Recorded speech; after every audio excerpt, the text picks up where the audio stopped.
오늘 여러분과 함께 선하심과 인자하심에 감사하자라는 제목으로 하나님의 말씀 나눕니다. 하나님께서 지키라 하신 것이 있습니다. 바로 성경에 나오는 절기라고 하는 것입니다. 이 절기를 통해서 우리는 하나님의 하신 일과 감사를 기억하기 때문인 것입니다. 그 절기 중에서 중요한 절기가 유월절이 있고, 또 가을이 되면 수장절이라고 하는 모든 곡식을 다 거두고 창고에 두며 감사하는 절기인데, 우리는 그 절기를 현대교회에서는 추수감사절로 이름하여 정하고 지키고 있습니다. 이 추수를 감사하며 드리는 절기는 여러분 1년에 대한 감사합니다. 그 절기의 중심은 바로 감사가 있는데, 유월절, 패스오버, 죽음의 그늘이 넘어갔어요. 그래서 그들이 살았어요. 그리고 에집트에서 탈출할 수 있었어요. 그것을 기억하고 감사하라는 것, 바로 그것이 유월절의 중요한 절기 지키는 이유입니다. 추수감사 수장절은 1년 열심히 농사 짓고 비바람이 치고 태풍이 있고 여러 가지 바람이 불었지만 풍족한 소출을 인하여서 감사하라고 하는, 바로 그것이 절기의 가장 중요한 것입니다. 그러므로 여러분, 하나님께서 지키라 하신 절기 속에 중요한 메시지는 하나님에 대한 감사가 거기에 담겨져 있는 것입니다. 이제 다음 주일이면 저희가 추수감사절로 정할 터인데, 저희가 추수감사절 전전 혹은 그 전에 이런 감사에 대한 준비를 설교를 하지 않으면 그냥 추수감사절은 1년에 한 번 정하는 그냥 지나가는 특별한 주일밖에 되질 않아요. 그러나 추수감사절을 앞두고 다시 한번 우리의 뒤를 돌아보면서 하나님께서 하신 일이 무엇인가를 생각하고 준비할 때 진정한 추수감사절을 우리가 지키고 그리고 맞이할 수 있는 것입니다. 감사를 뜻하는 영어 단어가 thank인데, 이 단어는 생각하다라고 하는 think로부터 어원이 같다고 합니다. 감사는 생각하는 데서부터 시작된다는 것, 그리고 생각하면 반드시 감사가 나올 수밖에 없다고 하는 것이지요. 우리는 누군가의 도움이나 또 섬김을 받을 때에 두 가지 반응을 합니다. 첫째는 당연하다는 듯이 아무런 대꾸, 리스폰스, 응답 없이 그냥 받는 경우, 두 번째는 자신이 받은 것을 진심으로 감사하는 그런 태도입니다. 여러분, 그 차이가 어디서부터 날까요? 바로 생각하는 것에서부터 차이가 나는 것입니다.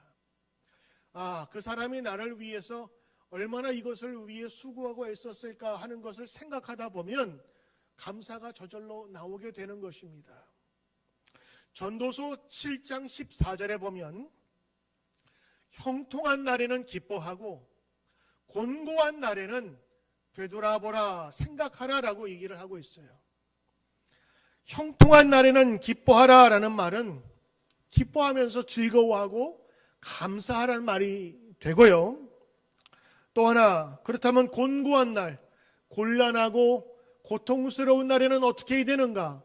생각하라, 되돌아보라라고 이야기하고 있습니다. 왜 생각하라라고 했을까요? 저는 오늘 짧게 5가지로 한번 조약해 봤습니다. 곤고한 날에는 생각해야 합니다. 불평과 원망하지 아니하고 생각해야 합니다. 왜냐? 자신을 돌아볼 수 있기 때문에 그렇습니다. 기쁘고 즐거운 일이 있을 때 자신을 되돌아보기보다는 어려운 일이 있을 때 자신을 되돌아보고 반성하고 회개하고 다시 돌아오는 경우가 많습니다. 두 번째는 회개할 수 있는 기회가 바로 곤고하고 생각할 때 있게 되는 것입니다.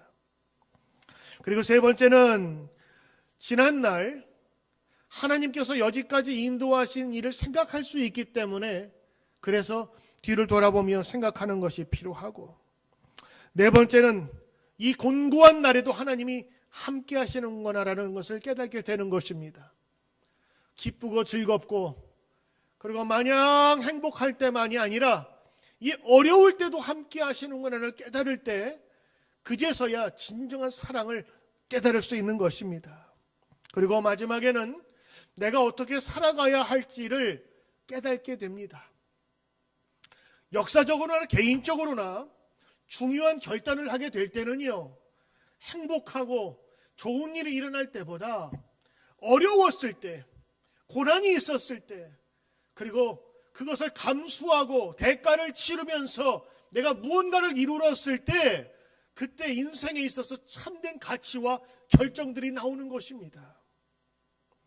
그래서 오늘 성경 지혜서인 전도서는 형통한 날에는 기뻐하십시오. 감사하십시오. 그러나 곤고하고 어려운 때에는 여러분 생각하십시오라고 하는 것입니다. 생각하면요, 하나님께서 어려운 때도 인도하셨고 기쁜 때에도 축복 주신 것을 우리는 기억할 수가 있는 것입니다. 형통할 때든 곤고할 때든 하나님의 은혜를 생각하며 감사할 수 있기를 주 예수의 이름으로 축복합니다. 오늘 여러분이 읽으신 이 역대상 16장은요, 다윗이 하나님의 궤를 예루살렘 성에 모시고 난 이후에 그때의 백성들과 함께 찬양하며 감사한 예배의 모습입니다. 여러분이 읽으신 이 34절, 36절은 이제 온 백성이 그 예배를 다 마치고 찬양을 다 마친 이후에 이제 하나님 찬양합시다 그랬더니 온 백성들이 아멘, 우리 찬양합니다 하면서 즐거움의 고백과 그리고 서로 교독하는 그런 모습이 담겨져 있습니다. 그래서 오늘 이런 16장 여러분 읽지는 않았지만 그 내용을 보시면 이 다윗이 너무 기뻤어요. 하느님 말씀 교회가 저 밖에 있었는데 아직 들어오지 못했는데 그게 이제 예루살렘 성전에 들어온 거예요. 이야기를 들으니까 이 여호와의 궤를 맡았던 그 집이 복받아가지고 정말 다른 사람 앞에서 정말 귀하고 복된 가정이 된 것을 사람들이 눈으로 보면서 야, 저 말씀의 궤가 이 예루살렘에 들어왔으면 좋겠다 했는데 이제 그것이 진짜 예루살렘 성에 들어온 거예요. 다윗이 너무 기뻐서 사람들을 다 모으고 이제 찬양하며 감사를 드리는데 4절 6절에 보면 찬양대를 조직합니다. 그리고 감사의 시를 적어서 이 찬양대로 하여금 이 7절에서 36절까지 찬양을 하게 하는 겁니다.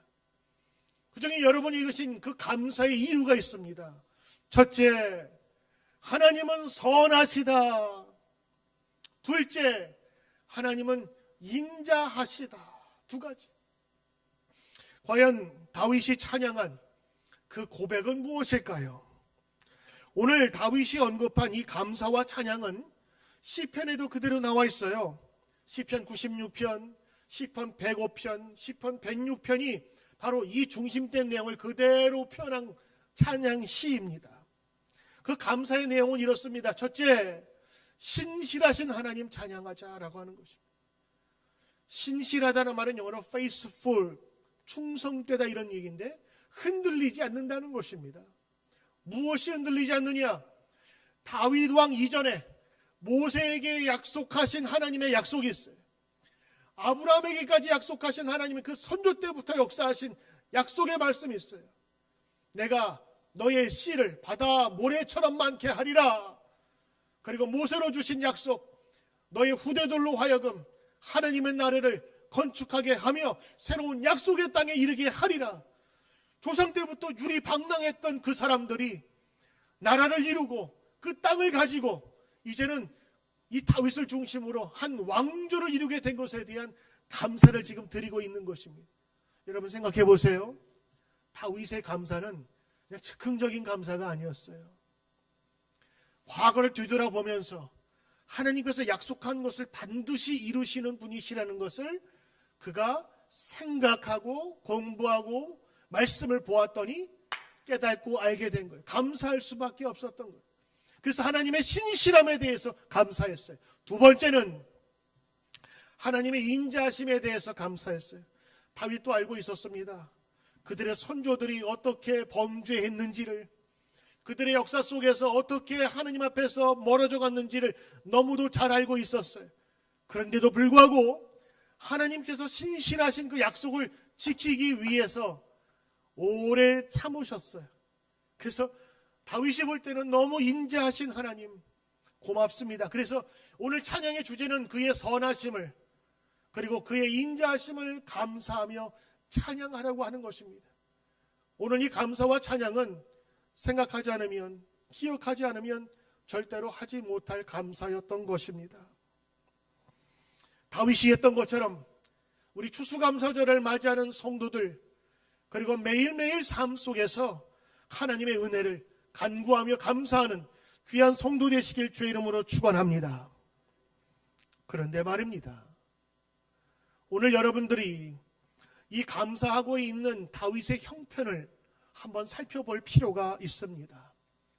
이제 여러분, 우리는 많은 분들이 성경 이 읽기를 통해서 이 성경 전체를 한번 훑어봤을 거예요.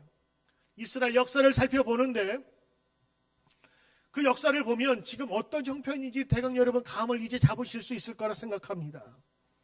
사실 지난 날들 녹록치 않았습니다. 왕권을 가지고 이제 나라를 세웠다고 했지만 여러분, 이게 오래전부터 내려온 그런 왕국이 아니었잖아요. 다윗 때 처음 시작한 그 통일 왕국이란 말이에요. 그리고 블레셋 땅에서의 1년 4개월의 수치스러운 일들, 살기 위해서 침도 질질 흘려야 됐고요, 미친 척 해야 됐고, 이제 결국 나라의 토속이 잡혀서 12지파가 서로 옹이하는 가운데 다윗이 통일왕국의 왕이 됐어요. 그리고 주변에는 블레셋과 여러 민족들이 지금 언제든지 침입하려고 지금 칼을 갈고 있는 그런 상황 속에 있는 지경이었습니다. 사실 저는 오늘 이렇게 상황을 보면서 다윗이었다면, 제가 감히 다윗이었다면 이런 원망도 좀 있었을 것 같아요. 하나님, 왕 세워준다면서요. 하나님, 나로 하여금 기름 부어서 이 땅에 왕으로 세워주신다고 하셨는데, 아니 이 왕이면 좀 좋게 해주시면 안 되나요? 나의 장인 사울 왕이 나로 하여금 왕권을 잘 갖추어 놓고 이제 영광 가운데 사람들 박수 받으면서 해야지. 아니 사울은 죽고 나는 사울에게 쫓겨가지고 겨우겨우 이제 통일왕국의 왕권을 가지고, 그것도 전 국민의 우렁찬 그런 박수를 받은 게 아니라 12지파의 그 쪼개진 겨우겨우 수습돼서 왕이 되었고, 이제 좀 왕이 되어서 살렸더니 예루살렘 성전에는 말씀 궤가 없어져 버렸고, 이거 어떻게 해야 됩니까? 이거 하나님 축복하신 거 맞습니까? 사실 이러한 이야기가 나올 수 있었습니다. 근데 성경에는 그런 말씀이 없어요. 사실 이때는 지금까지 해온 일보다 앞으로 해야 될 일이 더 많은 때였습니다. 안정보다는 오히려 외적의 침입과 그리고 불안정한 국내 정세, 정치로 인해서 혼란스러운 때였어요. 나라에 대한 걱정과 왕위에 대한 걱정으로 밤잠을 이루지 못할 때가 바로 이때였습니다. 그런데 말씀의 괴가 들어온다고 하니까 성가대 조직하고, 그리고 직접 치를 지어서 찬양을 하는데 그 찬양의 내용이 원망과 불평이 아닌 감사와 찬양이라고 하는 거. 여러분, 이거 성경을 우리가 보면서 이거 참 귀한 역설적인 감사다라는 것을 우리가 깨닫는 거예요. 우리는 감사하면 기쁘고 좋은 일, 그것도 못할 때가 얼마나 많이 있습니까? 그런데 이 다윗은요, 힘들고 어려워서 이제 불평 불만이 나오고 권세를 잡으면서 압박해야 될 그때에 사람들을 모으면서 기쁨과 감사로 하나님께 영광을 돌리고 생각하여 기억하여 감사드리는 것을 지금 온 국민과 함께 하고 있는 것입니다. 다윗이 벌인 운동은요, 그럼에도 불구하고 감사를 온 국민과 함께 예배드렸던 것입니다.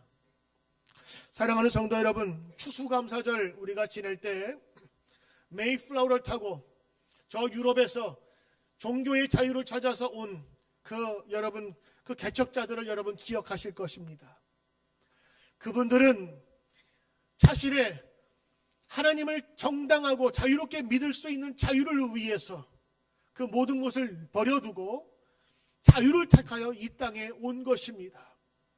그리고 나서 도착한 그 해에 먹을 것이 없고 준비된 것이 없어서 그 다음 해 지날 때에 절반의 인구가 죽었어요. 하나님 잘 믿겠다고 왔는데 절반의 인구가 죽어버렸어요. 1년 만에. 그 1년 만에 감사로 드리는 것이 추수감사절이에요.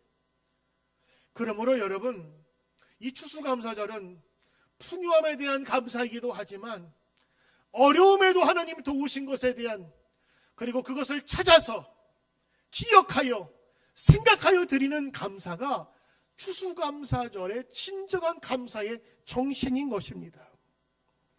역설적인 감사, 그럼에도 감사가 오늘 추수감사절을 준비하는 저와 여러분이 다시 한번 기억해야 될 것입니다. 고난의 때에도 다윗은 과거 자신을 지켜주었던 하나님을 생각하면서 감사했어요. 그리고 자기 조상들이 오랫동안 유랑했거든요.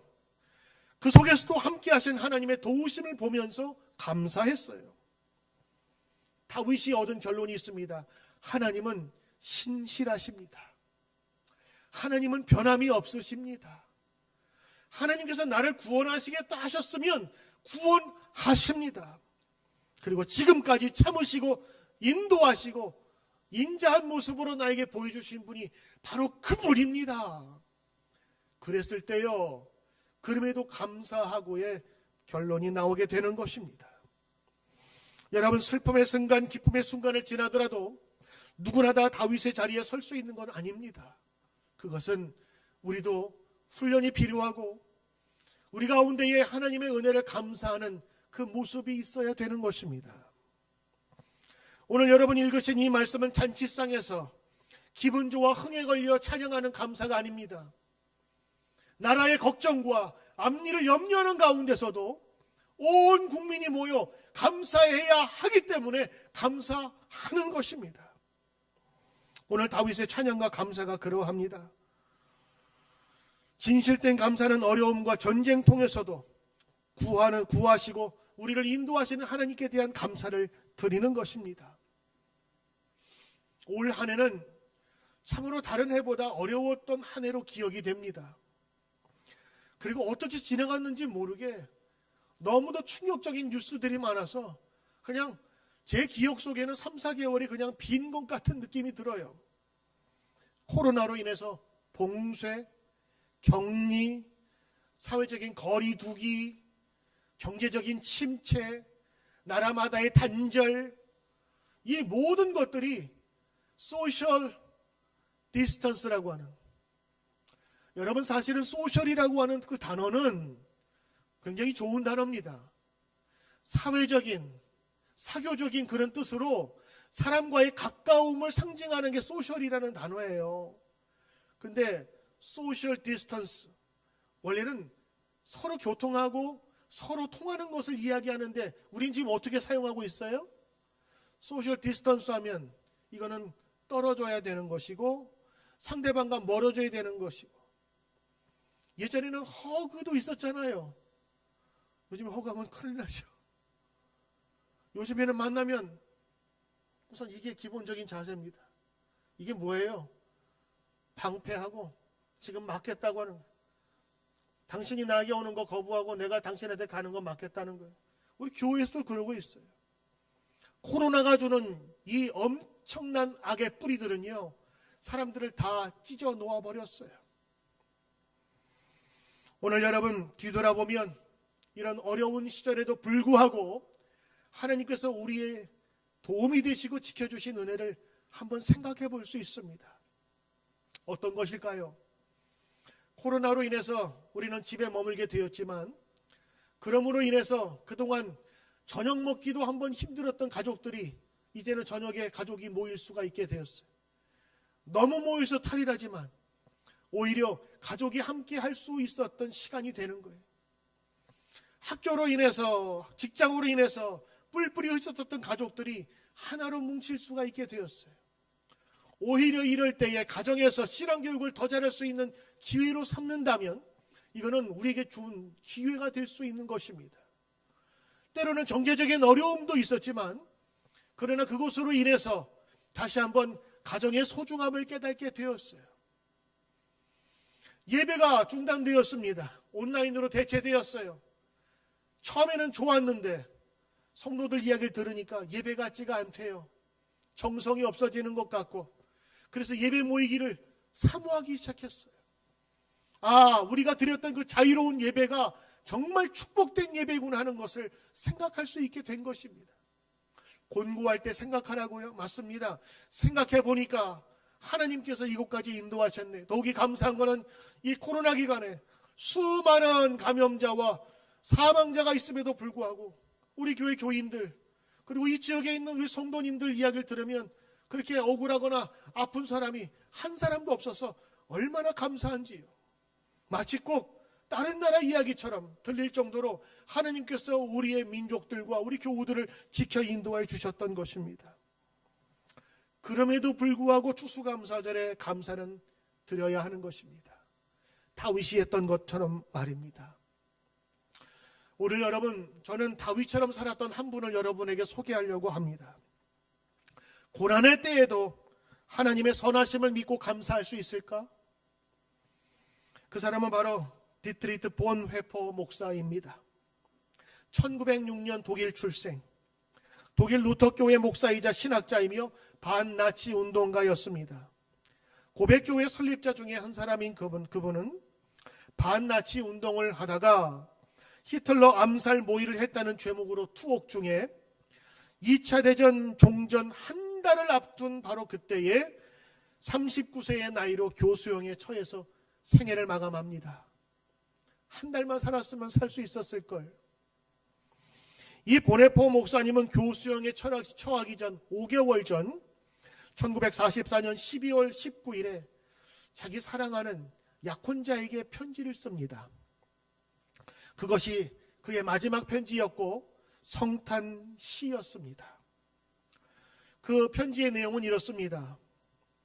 마리아, 성탄절에 당신에게 편지를 쓸 수 있고 이 편지를 부모님과 형제자매, 친구들 모두에게 감사의 말을 전할 수 있어서 매우 기쁩니다. 이곳 새로운 형무소에는 아주 적막한 날들이 이어질 겁니다. 그러나 외부에서 아무 소식도 들을 수 없는 순간이 될 때마다 내가 사랑하는 사람들과 얼마나 깊이 연결되어 있는지를 느끼곤 합니다. 마치 우리 영혼이 일상생활에서는 알지 못했던 새로운 신경체계를 이 고독 가운데 만들어내는데, 그래서 나는 단 한 순간도 내가 혼자라거나 버림받았다는 느낌을 받은 적이 없습니다. 당신과 부모님, 그리고 내 친구들, 그리고 저 전쟁터에 나가 있는 내 제자들, 그 모두가 항상 나와 함께 있으니까요.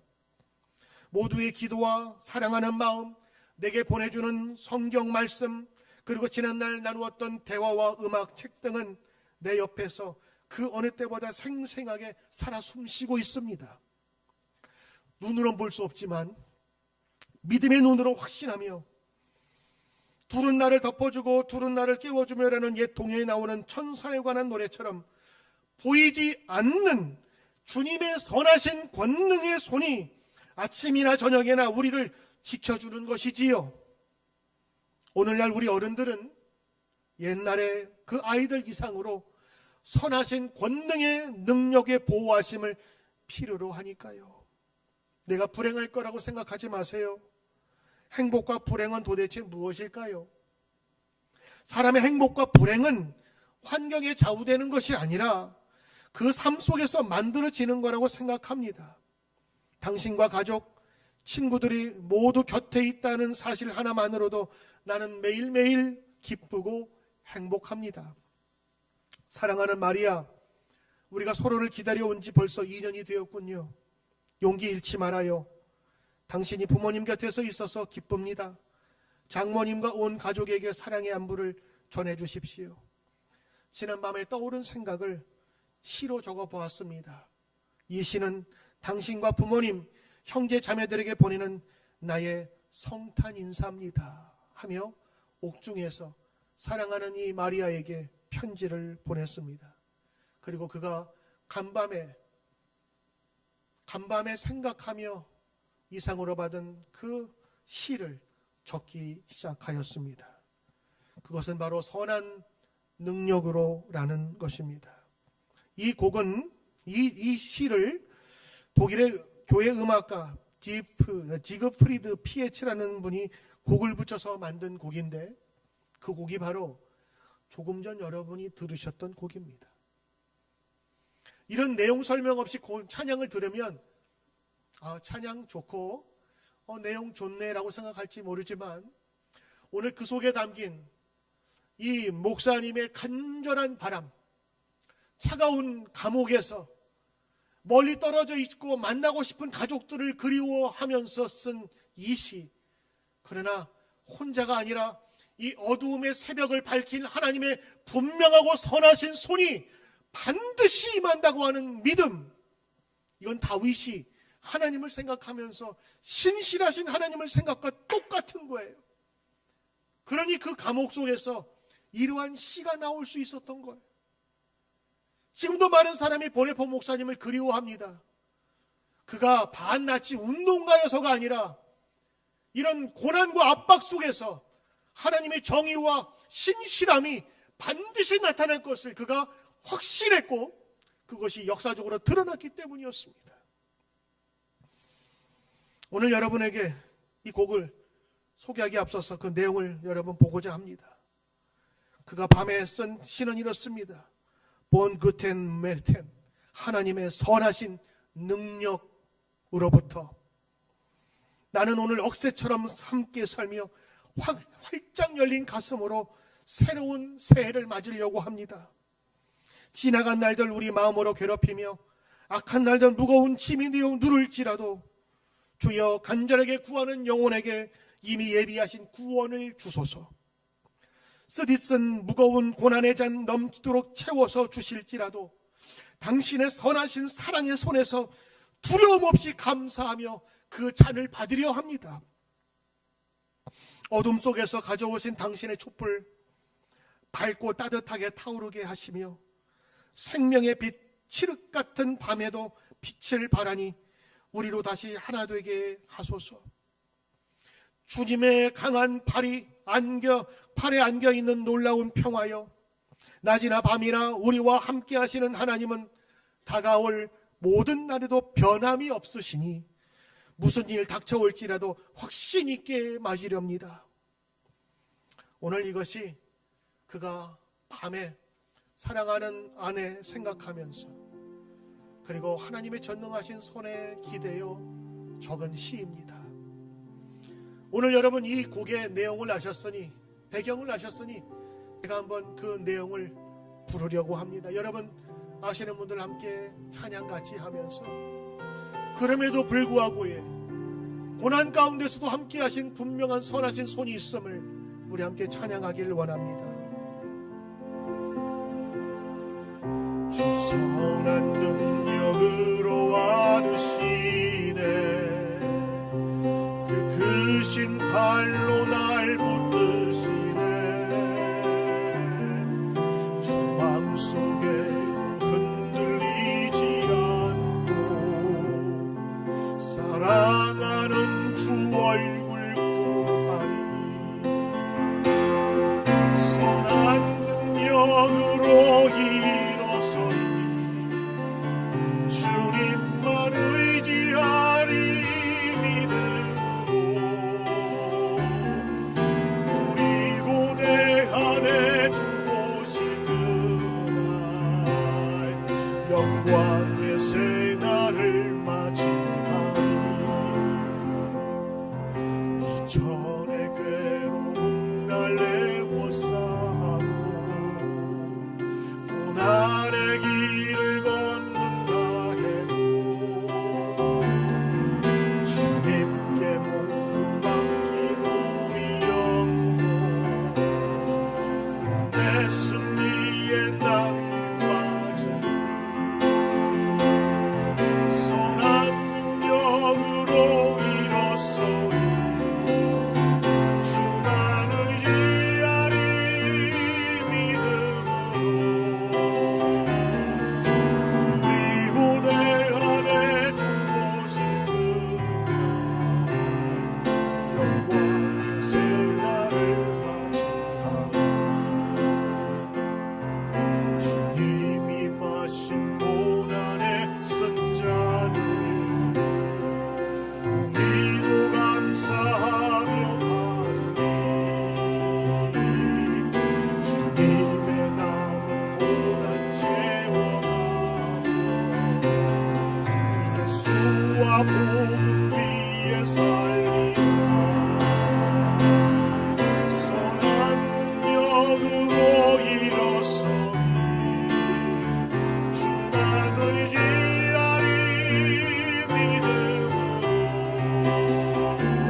엄숙하면서도 장엄하며 마지막 주님께서 오실 그 승리의 날을 어둠 속에서도 바라보았던 이 본회포 목사님의 고백이야말로 다윗이 고백했던 그 찬양이며 감사였습니다.